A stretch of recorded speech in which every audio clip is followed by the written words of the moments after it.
Welcome back to my channel. It's June the 13th, St. Anthony de Padua Day. This is Ao Lucas again from Langley, BC, saying to you that my roses are in bloom. Look at this. Wow. Roses from the Cadornigas. Maliit lang siya noon pero napalaki ko. Ang dami. This is the first time. It is nandito siya sa tabi ni Mama Mary. Nag-bloom siya. Super dami ng blooms. Non-stop since last June the 10th. Yan, nag-start siya ng pag-bloom. Tapos on the upper level, makikita nyo naman yung aking light pink climbing rose, blooming din, no? Light na light pink siya, baby pink, kumbaga. So ito, oh, closer view, ito na siya. And then this is my Mama Mary. Tignan nyo, ganda, no? Parang inspired yung mga flowers to grow because nasa tabi niya si Mama Mary. Siguro ganun talaga.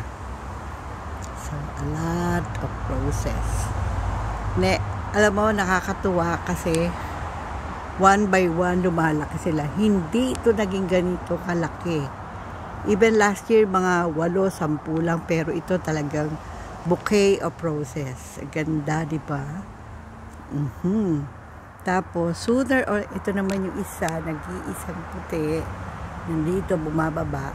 Kasi, next week, ito na siya.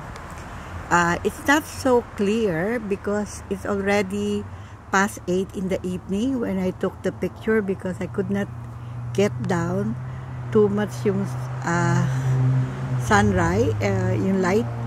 It's not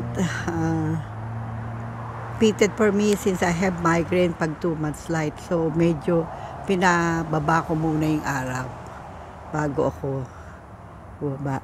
So, next week, papapakita ko naman sa iyo yung pink roses. Yung nasa taas. Makikita nyo, nag-i-start na siya. That's a pink rose. No? Magbubloom din siya. So, big. Salamat kay Mandy and Cadorniga for giving me this. Si Wilma Cadorniga and Mandy. Sila yung nagbigay sa akin yung maliit na paso. Tapos, when they were about to move sa Surrey house nila, and then, ibinigay niya sa akin from Surrey home, kami din, dinala namin dito sa Langley, BC, sa aming maliit na garden. I don't know, binaba ko lang siya dyan, tapos tinanggal ko yung maliit na paso. Idinirect ko sa lupa, ito, epekto. Thank you, Lord, for these beautiful flowers. Every year, pangatlong taon na to, na nagbo-bloom talaga ng pagkadami-dami. So, this is all for now. I hope everyone enjoying the beautiful flowers. Almost, summer. And we will see more roses in my rose garden. So, iba-iba naman kulay yan. Bye for now. Ao Lucas, thank you for viewing my vlog. Although it's not that clear. Thank you for viewing my video tonight. So, maraming salamat. Enjoy the rest of the night. Bye-bye. Thank you. Ao Lucas again.